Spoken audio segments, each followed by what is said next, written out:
ఎవరు? నన్ను కుచేరుడు అంటారు. శ్రీకృష్ణస్వామి దర్శనం చేద్దామని వచ్చాను.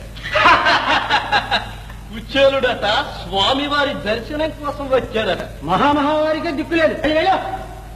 ఆ మాట అనకండి.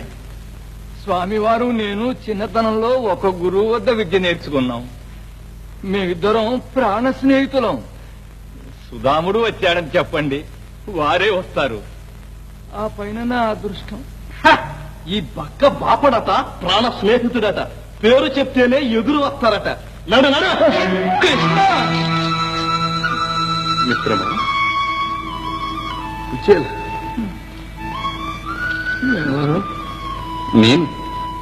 నేనయ్యా నీ బాల్యమిత్రుడు కృష్ణమూర్తి. కృష్ణ, నా కృష్ణ, శ్రీకృష్ణ, నా కృష్ణ వచ్చావా కృష్ణ?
సేవలు అందుకున్నటే గాని సేవించుటెరుగని శ్రీవారిని చూచావా?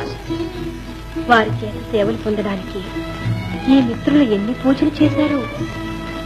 చిన్నతనంలో ఇరువురు ఒక్క గురువు చేత చదువుకున్నారట. అంతేకాదు, ఒక్క కంచంలో తిని ఒకే మంచంలో పడుకునేవారట. అంతేకాదమ్మా, స్వామివారిని ప్రాణాధికంగా ప్రేమించి ఎప్పుడూ ఎక్కడా ఏ కొరత రాకుండా దైవంలా సేవించాడట. అందుకే స్వామివారికి ఇంత అభిమానం. అంతగా అభిమానించే ప్రాణమిత్రునికి ఏం బహుమానం తెచ్చారో ఎవ్వరూ సమర్పించేరు గని అపూర్వమైన బహుమానమే తెచ్చి ఉంటారు.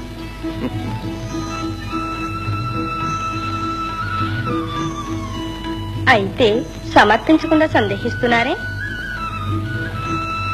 మిత్రమా, చిన్ననాటి చిలికానికి ప్రేమతో ఏదో బహుమానం తెచ్చినట్టున్నావు. ఏది అందించు. ఓహో, ఇందరు సపత్తుల ముందు సమర్పిస్తే వాళ్ళు కూడా వంతులకు వస్తారన్న సందేహమా? ఆ భయమే అక్కర్లేదు. ఇది అందుకు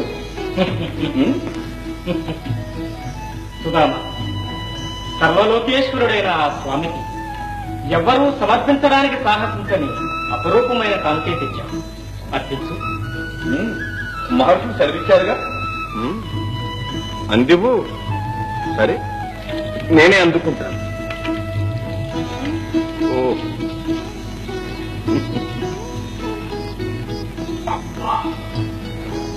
ఇన్ని ముళ్ళు వేసి భద్రంగా తెచ్చావు అంటే నీ ఇల్లాలేదో వింత కానుకే పంపి ఉంటుంది.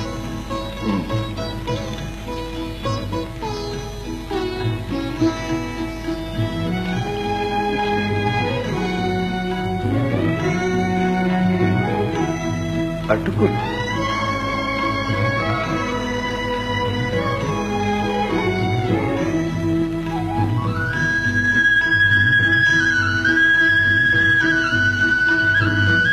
మిత్రమా, గోకులం విడిచిన తర్వాత వీటి విషయమే మర్చిపోయాను.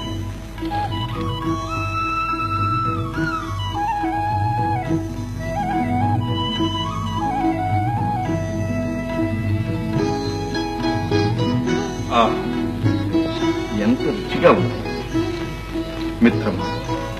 పట్నవాసాలు రాజభోజనాలు అలవాటైన తర్వాత సహజమధురములైన ఈ పదార్థాలే దుర్లభమే కాదు.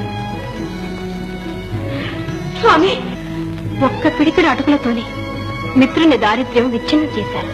రెండవ పిడికెడితో అనంత ఐశ్వర్యం ప్రసాదించాం. ఇక మూడవ పిడికెడి కూడా భుజిస్తే సపరివారంగా స్వామివారు సుధాముని ప్రసాదంలోనే నివాసం పెట్టుకోవాలి. లోకారాధ్యుడైన వాసుదేవుని చేత సపర్యలందుకొని ధన్యుడవైనావు. నందనందన, నీవు ఆశ్రిత పక్షపాతివి, శరణాగత వత్సలుడు. నిన్ను నమ్మిన వారికి ఏ లోపమూ రాదయ్యా. కృష్ణ